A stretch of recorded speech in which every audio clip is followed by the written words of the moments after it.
गणपत विठोबा गावकर, गावाचे नाव चोरला. तर ह्या गावात पहिलं रामेश्वर म्हणजे ही दिसलो आमका, म्हणजे पूर्वजांक दिसलो, म्हणजे कसं पद्धती दिसलो. पहिली वही जंगल असलाय सगळं, रामेश्वर असलं, ह्या मंदिर असला, तुम्ही सगळ्या परिसरात मोठं जंगल असला. आणि त्या जंगलात एक गावकऱ्याची गाय, आमच्या पूर्वी जाणत्याची, ती गाय येऊन तुम्ही त्या लिंग असला ना तो उभी राहावा ती दूध सोडित हो. म्हणजे एक दिवस त्या मालकाक काहीतरी संशय येलो, ही गाय जाता खंय रातची, परत असली तशी येऊन आपल्या जाग्यार रावता, अशी त्या मालकाक संशय येलो. एक दिवस तो मालक ते गायचे पालती रावलो बघल्या. रातची 12 सुमारे ती गाय सरळ आपल्या गोट्यातून सुटली. ती हुई येली. जंगल असलं त्यांना, मंदिर बिंदिर काही एक नसला. ते जंगलात येऊन गाय ती पिंडीत समोर रवली उभी अशी, आणि तूच खळाखळा सोड लागला. ह्या त्या मालकान बघल्या गायच्या. आणि उजवाडल्यानंतर गावात त्यांनी लोकांना आजूबाजू सगळ्या बोलवून हाडल्या. मग बाबा अशी आपली गाय येऊन दूध सोडता, त्यांना काय प्रकार आहात ते बघूया म्हणून. म्हणजे गावकरी सगळे जमा झाले, येले. त्याच्यानंतर त्यांच्यानी खोदाई केल्या, पिकास बी हाडल्याने, फावडे हाडल्याने, आणि खोदाई केल्याबरोबर तो लिंग त्यांना मेळ्ळें. त्या लिंगार पहिली अशी खोच सुद्धा बरी माणसाक मी जखम जाता आणि खोच पडतना, तशी पहिली लिंगार अशी टाळी खोच सुद्धा असली, ते आम्ही बघली. आणि आता आम्ही देवाच्या ह्या गावकऱ्याच्या वतीनं आम्ही पुजारी म्हणून असतो. भट जे असता तो वेगळो, पण आम्ही असतो कायमचे. ती आम्ही प्रत्यक्ष बघलो की ती आता गोल आकार झालो. ती ह्या खोच असली ना ती भरली सगळी. असे पद्धतीने ह्या भगवंताचं ह्या स्थान ह्या उगम झाला आणि प्रसिद्धी झाली. त्याच्यानंतर आम्ही गावकऱ्यांनी पूर्वी आमका काय माहिती त्या टायमाच्या आम्ही ना, म्हणजे शिवाजी महाराजाच्या टायमाच्या अगोदर काय हे कार्यकर्तिक ह्या घडलेला असा, आजकालच्या हेतून होय घडलेला.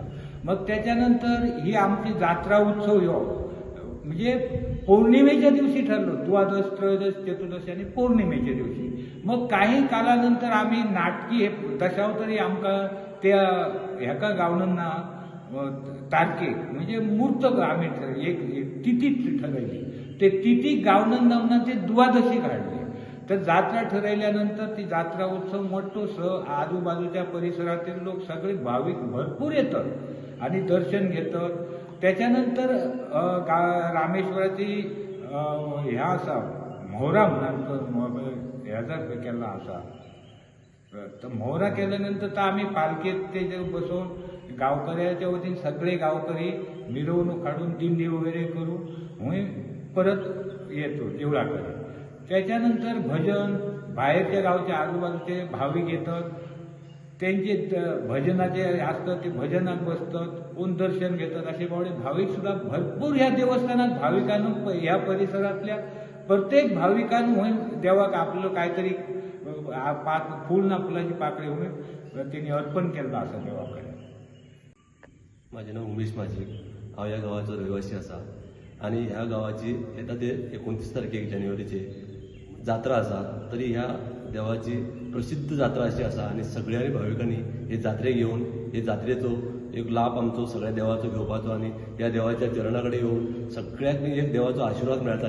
ह्या देवाक भरपूरतल्या भरपूर एक प्रसिद्ध देवस्थान हे चोरल्याचें आसा. आणि हे 29 तारखेक सकाळी आमचे अभिषेक आसतालो, महाअभिषेक आसता देवाचो, आणि मागीर पुजा आसता, आणि मागीर सांजचे 4 ते 4:30 दरम्यान पालखी निघता, हांगाच्यान आमच्या मंदिरासून भायर निघता. फूल गांवासून आमची मिरवणूक आसता देवाची, आणि ती हांगा पावता पावता आमचे स जाता.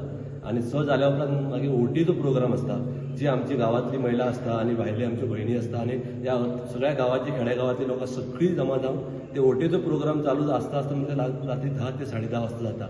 नंतर आमचे भजनाचो प्रोग्राम चालू आसता. भजनाचो प्रोग्राम चालू जातकच मागीर तो 2 वरांचो 2-2.5 वरांचो भजनाचो प्रोग्राम आसता. त्याच्यानंतर आमचे दशावतारी नाटक हांगा चालू जाता, तो आमच्या सकाळपर्यंत चालू जाता. आणि हांव एक विनंती करता आमचे सगळे खेडेगांवांतल्या लोकांनी आणि महाराष्ट्र, कर्नाटक आणि गोवाच्या लोकांनी हांव एक विनंती करता, सगळ्या लोकांनी हे जात्रेचो येवन लाभ घेवपाचो आणि सगळ्या देवा कडेन कितें आहा ते आपले मांडपाचे. एक जागृत देवस्थान अशें आसा आनी सगळे देवान अजून पर्यंत कोणी मागलेले अशे सगळ्याक ऑलरेडी दाद दिल्लेले आसा ती म्हाजीच हांव फॅक्ट सांगता. म्हाका 6 वर्सां भुरगें नासलें आनी हांव असो देवळा कडेन येयलो आनी एक देवा कडेन म्हटलें कितें म्हाका भुरगें ना आनी पयले भुरगें म्हाका सोमारा जालें. त्या देवाच्या दिसांत सोमारा जालें आनी त्या पासून हांव ह्या देवाची सेवा म्हाका 13 वर्सां जालीं म्हाज्या चेड्याक हांव ही सेवा करता आसता देवाची. सोमारची हर सोमार येता आनी हांव देवाच्या रातचो 12 हांव हांगासून भायर सरता परतो आनी हांव होंडा रावता. होंडा सारकें गांव हांव रावता थंय. पूण म्हाजें हांगा मूळ घर आसा. म्हाज्या गांवकार मंडळीचो हांव सगळ्यांचो आशिर्वाद अजून 9 वर्सां हांव कंटिन्यू करता. इतलो देवाचो आशिर्वाद आसा हांगा आनी हांव म्हाजे भाशेन फुडें